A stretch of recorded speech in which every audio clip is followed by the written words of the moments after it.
जय जगन्नाथ पिलाने साहित्यायन चैनल को स्वागत करुच्ची।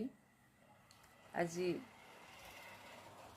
पूर्व पाठ अभिलेख साहित्य पढ़ी आज पढ़ा लिखित साहित्य भाव परवर्ती पाठ्यांश। तेरे अभिलेख साहित्य को मुझे गोटे लिखित साहित्य कहुई पार कहीं ना यह खोदन करके लेखा जाता। तेबे लिखित साहित्य भाव में किंतु प्रकृत परिचय क्या मिलूँ ना ख्रीष्टीय सप्तम अष्टम शताब्दी ठारू द्वादश शताब्दी मध्य जो लेखा धार्मिक लेखा प्रकाश पाई से सब को कहुचे लिखित साहित्य। अभिलेख साहित्य एमती आमर ताम्रपट्टारे लेखा होता शिला देहरे खोलाई लेखाई तेणु से हूँ एक प्रकार लिखन शैली किंतु ओडिया साहित्य रे लिखित साहित्य भाव में धरा जाउछि काहाकू ना ख्रीष्टीय सप्तम अष्टम शताब्दी ठारू द्वादश शताब्दी मध्य जो रचना सब रही ताहाकू ओडिया साहित्यर लिखित माने प्राचीन ओडिया साहित्यर प्रथम लिखित रूप बोली ग्रहण करा जाउछि। कारण से समय रे बहु धर्म समन्वय आम पुण्यभूमि ओडिशा से बहु धर्मर प्रचार प्रसार घटी जमीक कि बौद्ध नाथ शैव शाक्त वैष्णव ये नाना प्रकार धर्मावलंबी माने तंकर प्रचार प्रसार करने धर्मर प्रचार प्रसार करने आसीथिबा इतिहास जना पड़े।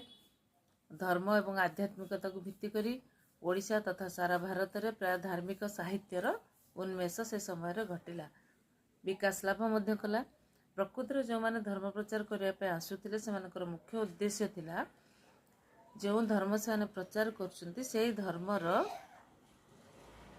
तत्व एवं तार महत बाणी को लोक मानक पाई उज्जीवित कर रखा से लिखन प्रणाली आवश्यकता पड़ता। कारण जब लिखन करके न रखा लेखिक रखा न ताले परवर्ती जो मैंने आसबे बा जो भक्त मैंने चाहिए जानापी से धर्म विषय से तो जानीपर नहीं से कारण से माने धर्मशास्त्र माने आध्यात्मिक भाव गुड़िक जो थिला विभिन्न प्रकार धर्मर जो आध्यात्मिक तत्व थिला ताकू से माने रचना करथिले।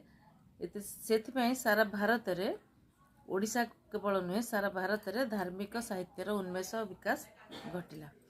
प्राक सारल समय रे ये जो आध्यात्मिक भाव संबलित धर्मशास्त्र रचना धीरे धीरे आरंभ है। कारण पंचदश शताब्दी होची शारला दासंकर समय शारला जुग बोले कहूँ तेणु पूर्ववर्ती समय ख्रीष्टीय सप्तम अष्टम शताब्दी ठारू द्वादश शताब्दी मध्य किछि धर्मभित्तिक लिखित साहित्य थिबा इतिहास कहे। तेणु यही साहित्य गुड़ी को शारला दासंक पूर्ववर्ती समय स्थानित करा जायछि। कारण यह पूर्ववर्ती समय सृष्टि होती तेणु सप्तम शताब्दी ठारू द्वादश शताब्दी मध्य जो साहित्य सृष्टि है से बौद्ध धर्म सक्रिय थिला ओडिशा रे। तेणु बौद्ध धर्म सहज साधक मानक द्वारा चर्या साहित्य से समय रचित होता। तार परवर्ती समय नाथ धर्म ता परवर्ती समय शैव धर्म ता परवर्ती समय आउ लिखित भाव में आसला आमर मादला पांजी ये लिखित साहित्यर आद्य रूप प्रकाश पाइला। तेबे पूर्ववर्ती शारला दासंक पूर्ववर्ती समय साहित्य भाव में प्रथम लिखित साहित्य भाव में ग्रहण कराई क्या ना चर्या साहित्य को। चर्या साहित्य कहले कौन ना बौद्ध सिद्धाचार्य मानक द्वारा रचित होता बौद्ध धर्म संबलित साहित्य को चर्या साहित्य कहुए। यही चर्या साहित्यर आउ भी ना अच्छी या चर्या गीति कहुए चर्या गीत कहुए चर्या गान दोहा बोली कहुए। तेबे ओडिया भाषा रे सृष्टि होइथिबा साहित्यर अन्यतम निदर्शन होची चर्या साहित्य। ये चर्या साहित्य प्रथमे महामहोपाध्याय हरप्रसाद शास्त्री 1916 मसीह नेपाल राजदरबार आविष्कार करथिले। सेठी संगृहित होकर से 50 गोटी गीतिका संग्रह कले। ये जो चर्या गीतिका गुड़ी को संकलन करी से 1906 मसीह प्रकाश कले। जेतବେଳେ प्रकाश कले तार ना रखिले बौद्ध गान और दोहा। परवर्ती समय बहु साहित्यिक और गवेषक निज अनुसार निजे रचना करछन्ती। निज अनुसार यही दोहा गुड़िकर माने विषय जो साहित्य चर्या गीति गुड़िकर नामकरण करछन्ती। विभिन्न प्रकार नाम से नामित करछन्ती। किंतु प्रथमे महामहोपाध्याय हरप्रसाद शास्त्री बौद्ध गान और दोहा भाव में पुस्तकटी को संकलित करते जो कि 50टी गीतिका थिला बौद्ध सिद्धाचार्य मान द्वारा रचित होता। पंडित राहुल संस्कृतायन ए चर्या शब्दर अर्थ प्रकाश करी से प्रथमे कहले जे चर्या शब्दर अर्थ होची आचरण अभ्यास बा अनुष्ठान।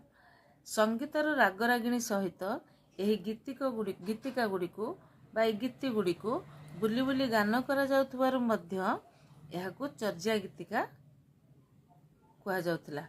यह लोक मान द्वारा बेस आदृत है। चर्या गीतिकार रचयिता थिले 84 जन सिद्धाचार्य बौद्ध सिद्धाचार्य बौद्ध धर्मावलंबी बा बौद्ध आचार्य सिद्ध आचार्य। एमाने मध्य कवि थिले। भारत एवं तिब्बत देशर तांत्रिक परंपरा रे माने सुपरिचित। माने जदि भारत और तिब्बत उभय देशर तांत्रिक परंपरा देखा जाए एमानक भितर मध्य किछि तंत्र साधक सिद्धाचार्य थिबा जना पड़ती। प्रत्येक प्रसिद्ध प्रत्येक सिद्धंकर नाम शेष में पा शब्द व्यवहार जमी कान्हुपा लोईपा भुसुकुपा सबरीपा कुकुरीपा शांतिपा ये पा लगिक नामकरण करा जायछि। कहीं ना पा अर्थ होची पाद। पाद शब्द हूँ सम्मान सूचक शब्द। से माने निजर जो कौलिक संज्ञा थिला से संज्ञा को परिहार करी नाम शेष में पा बा पाद शब्द को लगाई। तेणु से सेमानकर सरहपा लुईपाद लुईपा कहुए भुसुकुपा कुकुरीपा शांतिपा ये 84 जन सिद्धाचार्य अच्छंती। नाम मध्य स्पष्ट परिचय मध्य रही। तेणु एमाने किंतु समस्ते पा संज्ञार समस्त पा संज्ञा नुहे से निजस्व कूलर जो संज्ञा मिलता ताकू दूर करी पा शब्द लगे पा शब्दर व्यवहार कर। ओडिशार अधिवासी थिले किए ना जेते सब बौद्ध सिद्धाचार्य थिले 84 जन सिद्धाचार्य तांका भितरु सरहपाद होचंदी बौद्ध परंपरार आदि सिद्धाचार्य। से होचंदी मुख्य। तेणु चर्या साहित्यर भाषा को मध्य कहा जाए संधा भाषा।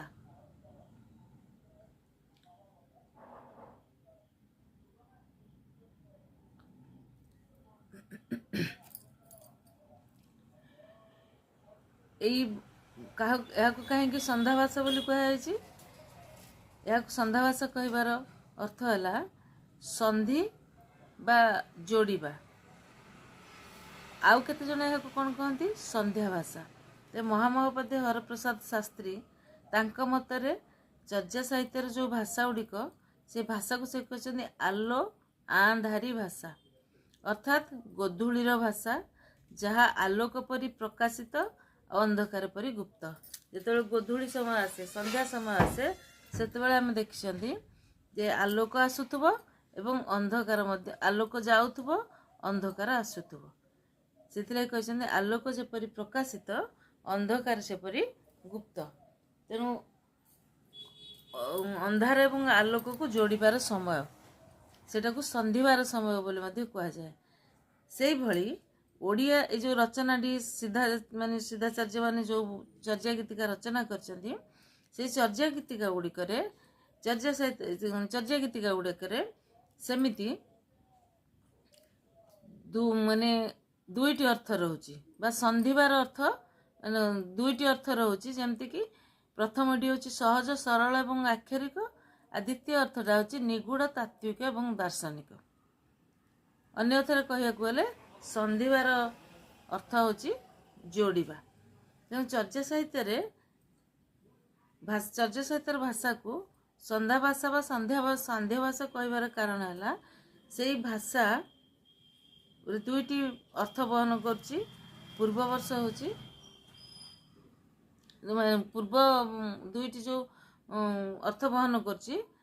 ପ୍ରଥମ ଅର୍ଥଟି ହେଉଛି ସହଜ ସରଳ, ଏମିତି ଲୋକମାନେ ଯିଏ ବି ପାଠକୁ ପଢ଼ିବ ସେ ବାକ୍ୟ ଗୁଡ଼ିକୁ ପଢ଼ିକରି ଯେତିକି ଯାହା ବୁଝିଲା ଆପେ ଆପେ ବୁଝିପାରିବ। କିନ୍ତୁ ତାର ଗୋଟେ ଭିନ୍ନ ଅର୍ଥ ରହୁଛି, ଦ୍ୱିତୀୟ ଅର୍ଥ ରହୁଛି ଯେଉଁଟାକି ଅପେକ୍ଷାକୃତ କ୍ଲିଷ୍ଟ କିନ୍ତୁ ଗୂଢ଼ ତତ୍ତ୍ୱ ସାହିତ୍ୟରେ ପ୍ରକାଶ ପାଇଛି। ଚର୍ଯ୍ୟ ସାହିତ୍ୟର ଯେଉଁ ଭାଷା ଗୁଡ଼ିକ ଚର୍ଯ୍ୟ ସାହିତ୍ୟ ଯେତେବେଳେ ଲିପିବଦ୍ଧ ହୋଇଛି ସେଇ ଭାଷା ଗୁଡ଼ିକର ଓଡ଼ିଆ ଭାଷାର ବିଶିଷ୍ଟ ଲକ୍ଷଣ ସବୁ ଦେଖିବାକୁ ମିଳେ। ତତ୍କାଳୀନ ସମାଜର କଥିତ ଭାଷା ଓ କଥିତ ଭାଷାର ସାହିତ୍ୟ ସୃଷ୍ଟି କରି ଚର୍ଯ୍ୟକାରମାନେ ସଂସ୍କୃତ ଭାଷାର ପ୍ରାଧାନ୍ୟ ହ୍ରାସ କରିଥିଲେ ବୋଲି ଇତିହାସ କହେ। ଏହି ଗୀତିକା ଗୁଡ଼ିକରେ ସାହିତ୍ୟିକତା, ଦାର୍ଶନିକତାର ଅପୂର୍ବ ସମନ୍ୱୟ ଏବଂ ସମସାମୟିକ ସମାଜର ପ୍ରତିଛବି ବହନ କରିଥାଏ। ତେବେ ଚର୍ଯ୍ୟ ସାହିତ୍ୟ ବା ସିଦ୍ଧ ସାହିତ୍ୟର ତତ୍କାଳୀନ ଜୀବନର ମଧ୍ୟ ବିଭିନ୍ନ ବିଭବ ପ୍ରତିଫଳିତ ହୋଇଥିବା ଦେଖିବାକୁ ମିଳେ। ଆଉ ଏଇ ସାହିତ୍ୟର ପ୍ରଭାବ ପରବର୍ତ୍ତୀ ସାହିତ୍ୟ ଉପରେ ପ୍ରଭାବ ପଡ଼ିଥିବା ଲକ୍ଷ୍ୟ କରାଯାଏ। ତାପରେ ଦେଖିବା ନାଥ ସାହିତ୍ୟ। ଏହା ହେଉଛି ଗୋଟେ ଯୋଗଭିତ୍ତିକ ଧର୍ମ। ନାଥ ଧର୍ମ ହେଉଛି ଗୋଟେ ଯୋଗଭିତ୍ତିକ ଧର୍ମ। ଏଥିରେ ତ୍ୟାଗ, ଯୋଗ, ସନ୍ନ୍ୟାସ ଏହି କ୍ରିୟା ଗୁଡ଼ିକୁ କରାଯାଇଥାଏ। ନାଥ ଶବ୍ଦର ଅର୍ଥ ହେଉଛି ପ୍ରଭୁ ବା ସ୍ୱାମୀ। ଏହି ଧର୍ମର ପ୍ରଚାରକଗଣ ମଧ୍ୟ ନିଜର ଲୌକିକ ପରିଚୟକୁ ବା ଲୌକିକ ସଂଜ୍ଞାକୁ ପରିହାର କରି ନିଜ ନାମର ପଛଆଡ଼େ ନାଥ ସଂଜ୍ଞା ବ୍ୟବହାର କରିଛନ୍ତି। ଏହି ଧର୍ମର ମୁଖ୍ୟ ଉପାସ୍ୟ ଦେବତା ହେଉଛନ୍ତି ଯୋଗେଶ୍ୱର ଶିବ ଓ ଉପାସନା ପଦ୍ଧତି ହେଉଛି ଯୋଗ। ଯୋଗ ମାଧ୍ୟମରେ ଯେ ବହୁ ଜିନିଷ ଅଧିକାର କରିହୁଏ ସେ ବିଷୟ ଏଥିରେ ସେ ଭଲ ଭାବରେ ଦର୍ଶାଇଛନ୍ତି। ବୌଦ୍ଧ ଧର୍ମର ପରବର୍ତ୍ତୀ ସମୟରେ ଏହାର ଉନ୍ମେଷ ହେଇଛି ବୋଲି ଐତିହାସିକମାନେ କହନ୍ତି। ଅର୍ଥାତ୍ 1400 ଶତାବ୍ଦୀ ବେଳକୁ ଏହି ଧର୍ମର ପ୍ରଚାର ପ୍ରସାର ଘଟିଛି। ତେବେ ବୌଦ୍ଧ ଧର୍ମର ପରବର୍ତ୍ତୀ ସମୟରେ ସେଇ 84 ଜଣ ନାଥ ସିଦ୍ଧ ଥିଲେ ବୋଲି ଗୋରଖ ସଂହିତାରେ ଲେଖା ହେଇଛି। ଯେମିତି 84 ଜଣ ବୌଦ୍ଧ ସିଦ୍ଧାଚାର୍ଯ୍ୟ ଥିଲେ ସେମିତି 84 ଜଣ ନାଥ ସିଦ୍ଧ ଥିଲେ ବୋଲି ଗୋରଖ ସଂହିତାରେ ଲେଖା ଅଛି। ସମଗ୍ର ଭାରତ ବର୍ଷରେ 10ରୁ 20ଶହ ଶତାବ୍ଦୀ ମଧ୍ୟରେ ନାଥ ଧର୍ମର ବ୍ୟାପକ ପ୍ରଚାର ଘଟିଥିଲା। ଏଥିରେ ମୁଖ୍ୟ ଥିଲେ କିଏ ନା ସିଦ୍ଧାଚାର୍ଯ୍ୟ, ମତ୍ସ୍ୟେନ୍ଦ୍ରନାଥ ଓ ଗୋରଖନାଥ, ଏ ଦୁଇ ଜଣ। ଗୋରଖନାଥ ନାଥ ଧର୍ମର ପ୍ରବର୍ତ୍ତକ ଭାବରେ ପରିଚିତ ଏବଂ ତାଙ୍କ ରଚିତ ପୁସ୍ତକ ନାଁ ହେଲା ଗୋରଖ ସଂହିତା। ଏଥିରେ ଯେଉଁ ଗୋଟେ ସର୍ଟ ଟାଇପ୍ କ୍ୱେଶ୍ଚିନ୍ ଆସୁଛି ପିଲାମାନେ ତାକୁ ସବୁ ଟିପି ରଖୁଥିବ, ନହେଲେ ପଢ଼େଇଲା ବେଳେ ମୁଁ ଯାହା କହୁଛି ତାକୁ ଟିକେ ଚିହ୍ନିତ କରୁଥିବ। ତେବେ ନାଥ ଧର୍ମର ଯେଉଁ ରଚନାବଳୀ ଥିଲା ଗୋରଖ ସଂହିତା, ସେହି ଅନୁସାରେ ଓଡ଼ିଶାରେ ପ୍ରାୟ ସମଗ୍ର ଭାରତ ବର୍ଷରେ ଓଡ଼ିଶା ତଥା ସମଗ୍ର ଭାରତ ବର୍ଷରେ ପ୍ରାୟ 200ରୁ ଅଧିକ ସମୟ ଧରି ଏହାର ପ୍ରଭାବ ରହିଥିଲା ଓଡ଼ିଶା ମାଟି ଉପରେ। ନାଥ ଧର୍ମ ଓ ଦର୍ଶନ ଓଡ଼ିଆ ସାହିତ୍ୟକୁ ପ୍ରଭାବିତ କରିଥିଲା। ନାଥ ସିଦ୍ଧାଚାର୍ଯ୍ୟମାନେ ବହୁ ଗ୍ରନ୍ଥ ରଚନା କରିଥିଲେ, କାରଣ ସେମାନେ ବି ଭାବୁଥିଲେ ଯେ ଯଦି ଗ୍ରନ୍ଥ ରଚନା କରାନଯାଏ ଏବଂ ଯୋଗ ଭିତ୍ତିକ ନାଥ ଧର୍ମର ପ୍ରଭାବକୁ ଯଦି ଲୋକଲୋଚନକୁ ନ ଅଣାଯାଏ ତାହେଲେ ଏହା ସେଇଭଳି ରହିଯିବ, ଅତୀତରେ ବିଲୀନ ହୋଇଯିବ। କାରଣ ଯେତିକି ଲୋକ ଜାଣିଛନ୍ତି ସେତିକି ଆଉ ଅଧିକା ନ ବଢ଼ିଲେ ତାର ଆଉ ବିକାଶ ହେଇପାରିବ ନାହିଁ। ତେଣୁ ନାଥ ସିଦ୍ଧାଚାର୍ଯ୍ୟମାନେ ବହୁ ଗ୍ରନ୍ଥ ରଚନା କଲେ, ଯେଉଁଥିରେ କି ବିଭିନ୍ନ ପ୍ରକାର ତତ୍ତ୍ୱ ତା ଭିତରେ ସ୍ଥାନ ପାଇଲା। 10ମ ଏକାଦଶ ଶତାବ୍ଦୀ ବେଳକୁ ନାଇଁ ଭୁଲ କହିଲି, 10ମ ଶତାବ୍ଦୀ ନୁହେଁ, ଯୋଗଭିତ୍ତିକ ନାଥ ଧର୍ମକୁ ମାନେ ତାର ତତ୍ତ୍ୱକୁ ପ୍ରକାଶ କରିବା ପାଇଁ ଶିଶୁବେଦ ରଚନା କରାଯାଇଥିଲା। ଏହାର ଭଣିତାରୁ ଗୋରଖନାଥ ଏହାର ରଚୟିତା ବୋଲି କୁହାଯାଏ। ତାହେଲେ ଗୋରଖନାଥ ଶିଶୁବେଦ ରଚନା କରିଥିଲେ। ଏହା ସହିତ ଅମରକୋଶ ଗୀତା, ମତ୍ସ୍ୟେନ୍ଦ୍ର ଗୀତା, ଗୋରଖବାଣୀ, ଆତ୍ମବୋଧ ଜ୍ଞାନ ଚୌତିସା, ସପ୍ତାଙ୍ଗ ଯୋଗଧାରଣମ୍, ଅଷ୍ଟାଙ୍ଗ ଯୋଗଧାରଣମ୍, ଗୋରଖ ମଲ୍ଲିକା ସମ୍ବାଦ ଇତ୍ୟାଦି ନାଥ ଧର୍ମର ମଧ୍ୟ ବହୁ ଗୁଡ଼ିଏ ଗ୍ରନ୍ଥ ରହିଛି। ଏହାର ଭାଷା ସଂସ୍କୃତ ଏବଂ ଅପଭ୍ରଂଶ ମିଶା। ତେଣୁ ପ୍ରାକ୍ ସାରଳା ସମୟର ବୌଦ୍ଧଗାନ ଓ ଦୋହା, ତାପରେ ଆସିଲା ଆମର ନାଥ ସାହିତ୍ୟ, ବୌଦ୍ଧ ସାହିତ୍ୟ ତାପରେ ନାଥ ସାହିତ୍ୟ। ଏଇ ନାଥ ଧର୍ମ ପରେ ପୁଣି ଓଡ଼ିଶାରେ ଆଉ ଗୋଟିଏ ଧର୍ମର ବିକାଶ ଘଟିଲା, ପ୍ରଚାର ଏବଂ ପ୍ରସାର ହେଲା। ସେଇ ଧର୍ମଟି ହେଲା ଶୈବ ଧର୍ମ।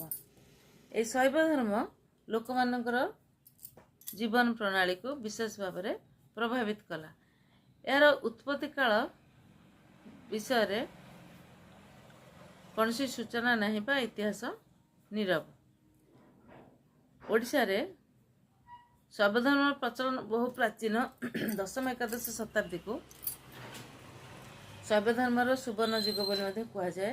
ସୋମବଂଶୀ ଶାସକମାନଙ୍କ ଦ୍ୱାରା ଏହି ଧର୍ମର ବିଶେଷ ପ୍ରଚାର ହୋଇଥିଲା। ଆଉ ସୋମବଂଶୀ ଶାସକଙ୍କ ସମୟରେ ସେହି ରାଜବଂଶର ରାଜାମାନେ ବହୁ ଶିବ ମନ୍ଦିର ମଧ୍ୟ ନିର୍ମାଣ କରିଥିଲେ। ଶୈବ ଧର୍ମକୁ ଆଧାର କରି ସ୍ୱଳ୍ପ ପରିମାଣରେ ଗ୍ରନ୍ଥ ରଚିତ ହୋଇଥିଲା। ଏତେ ବେଶୀ ଗ୍ରନ୍ଥ ନାହିଁ। ଯେମିତି ଆମେ ଦେଖିଲେ ସିଦ୍ଧାଚାର୍ଯ୍ୟମାନଙ୍କ ଦ୍ୱାରା 84 ରଚନା ରହିଛି, 84ଟି ବୌଦ୍ଧ ଗୀତି ରହିଛି। ତାପରେ ନାଥ ଧର୍ମରେ ଆମେ ଦେଖିଲେ ଅନେକ ଗୁଡ଼ିଏ ଗ୍ରନ୍ଥ ସେ ରଚନା କରିଛନ୍ତି। ଅଷ୍ଟାଙ୍ଗ ଯୋଗ ଧାରଣମ୍, ଗୋରଖ ମଲ୍ଲିକା, ସପ୍ତାଙ୍ଗ ଯୋଗ ଧାରଣମ୍, ଜ୍ଞାନ ଚୌତିସା, ଏଭଳି ନାନା ପ୍ରକାର ଯେଉଁ ରଚନା କରିଛନ୍ତି ସେ ବି ଗୁଡ଼ିଏ। ତେଣୁ ସେଇଭଳି ଶୈବ ଧର୍ମରେ ଅଳ୍ପ ରଚନା କରାଯାଇଛି, ବିଶେଷ ଗ୍ରନ୍ଥ ତା ଭିତରେ ନାହିଁ। ଯେମିତିକି ଆମେ କହିବା କଳସା ଚୌତିସା, ରୁଦ୍ର ସୁଧାନିଧି, ସୋମନାଥ ବ୍ରତ କଥା, ଏଇ 3ଟି ରଚନା ଛଡ଼ା ଆଉ ଦ୍ୱିତୀୟ ରଚନା ଦେଖିବାକୁ ମିଳେ ନାହିଁ। ତାପରେ ଏଇ ଯେଉଁ ଶୈବ ସାହିତ୍ୟ ହେଲା, ଯେମିତି କଳସା ଚୌତିସା, ରୁଦ୍ର ସୁଧାନିଧି, ସୋମନାଥ ବ୍ରତ କଥା, ଏଇ ରଚନା ଗୁଡ଼ିକ ସବୁଗୁଡ଼ିକ ହେଉଛି ଶୈବ ସାହିତ୍ୟ।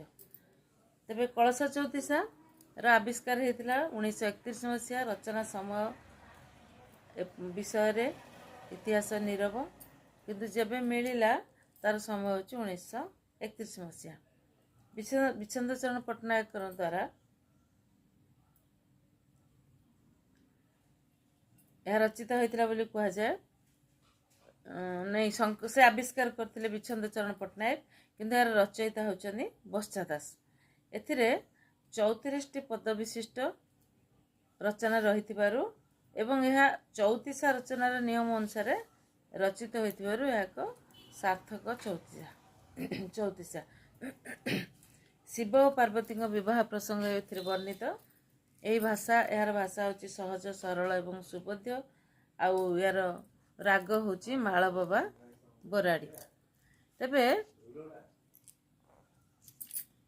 କଳସା ଚୌତିସା ପରି ସେମିତି ରୁଦ୍ର ସୁଧାନିଧି ହେଲା ନାରାୟଣାନନ୍ଦ ଅବଧୂତ ସ୍ୱାମୀଙ୍କ ଦ୍ୱାରା ରଚିତ ରୁଦ୍ର ସୁଧାନିଧି, ଏବଂ ସେଥିରେ ସେଇ ଶିବ ପାର୍ବତୀଙ୍କ ପ୍ରସଙ୍ଗ ଏବଂ ଶିବ ରୁଦ୍ର ଗୁଣଙ୍କୁ କେମିତି ପରୀକ୍ଷା କରିଛନ୍ତି ସେହି ପ୍ରସଙ୍ଗ ବର୍ଣ୍ଣିତ ହୋଇଛି। ଏଇଟା ହେଉଛି ଅବଧର୍ମର ଗୋଟେ ପ୍ରକ୍ଷାପକ ଗ୍ରନ୍ଥ। ଅଧ୍ୟାପକ ଆର୍ତ୍ତବଲ୍ଲଭ ମହାନ୍ତିଙ୍କ ଦ୍ୱାରା 1932 ମସିହାରେ ଏହା ଆବିଷ୍କୃତ ହୋଇଥିଲା। ଏବଂ ସେ ତାଙ୍କର ଯେଉଁ ପ୍ରାଚୀନ ଗଦ୍ୟ ପଦ୍ୟାଦର୍ଶ ପୁସ୍ତକ ଅଛି ରଚନା କରିଛନ୍ତି, ତାର ପ୍ରଥମ ଅଧ୍ୟାୟରେ ଏହାକୁ ସ୍ଥାନିତ କରାଯାଇଛି ରୁଦ୍ର ସୁଧାନିଧି। ଏହାର ରଚୟିତା ହେଲେ ଶୈବ ଧର୍ମାବଲମ୍ବୀ, ରଚୟିତା ନିଜେ ଥିଲେ ଶୈବ ଧର୍ମାବଲମ୍ବୀ ଏବଂ ଅନ୍ୟ ଧର୍ମର ବର୍ଣ୍ଣନା କରିବାକୁ ସେ ଭୁଲି ନାହାନ୍ତି। ସେ ସବୁ ଧର୍ମକୁ ସମାନ ସମ୍ମାନ ଏବଂ ମର୍ଯ୍ୟାଦା ଦିଅନ୍ତି। ତେଣୁ ସେ ନିଜେ ତ ଶୈବ ଧର୍ମାବଲମ୍ବୀ ହେଲେ ମଧ୍ୟ ଅନ୍ୟ ଧର୍ମର ସୂଚନା ଏଥିରେ ପ୍ରଦାନ କରିଛନ୍ତି। ତ ରଚନା ଶୈଳୀ ଦୃଷ୍ଟିରୁ ଏହା ଓଡ଼ିଆ ସାହିତ୍ୟର ଏକ ପ୍ରତିନିଧି ସ୍ଥାନୀୟ ରଚନା ରୁଦ୍ରସୁଧାନୀତି।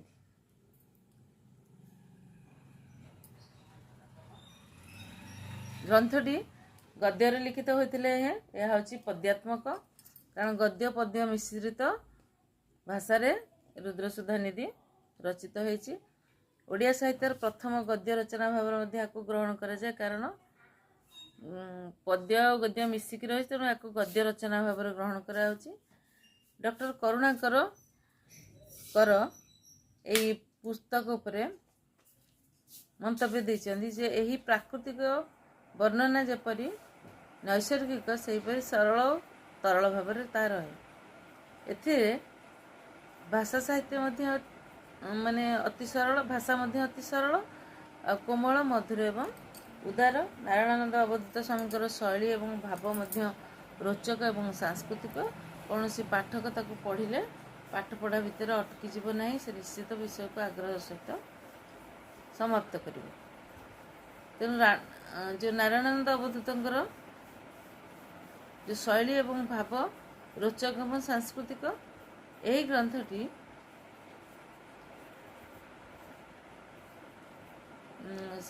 ଏଇ ଯେଉଁ ରଚନାଟି ଗଦ୍ୟ ସାହିତ୍ୟର ଗୋଟେ ସମୁଜ୍ଜଳ ରତ୍ନ, କାରଣ ଏହା ପୂର୍ବରୁ ଗଦ୍ୟ ସାହିତ୍ୟର ସେମିତି କିଛି ବିଧିବଦ୍ଧ ରଚନା ନଥିଲା। ଗଦ୍ୟ ସାହିତ୍ୟର ବିକାଶ ଧାରାରେ ରୁଦ୍ରସୁଧାନିଧିକୁ ଗ୍ରହଣ କରାଯାଇଛି। ଏହାର ଭାଷା, ଭାବ ଆଉ ଏହାର ଅର୍ଥ, ତାର ଯେଉଁ ସମନ୍ୱୟ ରହିଛି, ଯେଉଁ ସମ୍ମିଳନ ରହିଛି, ତାହାକୁ ସେଇ ଦୃଷ୍ଟିରୁ ଗଦ୍ୟ କାବ୍ୟର ମର୍ଯ୍ୟାଦା ମିଳିଛି। ତେଣୁ ଯେତେବେଳେ ଗଦ୍ୟ ସାହିତ୍ୟର ବିକାଶ କ୍ରମ ଆସେ, ସେତେବେଳେ ରୁଦ୍ରସୁଧାନିଧିକୁ ପ୍ରଥମେ ଗ୍ରହଣ କରାଯାଏ।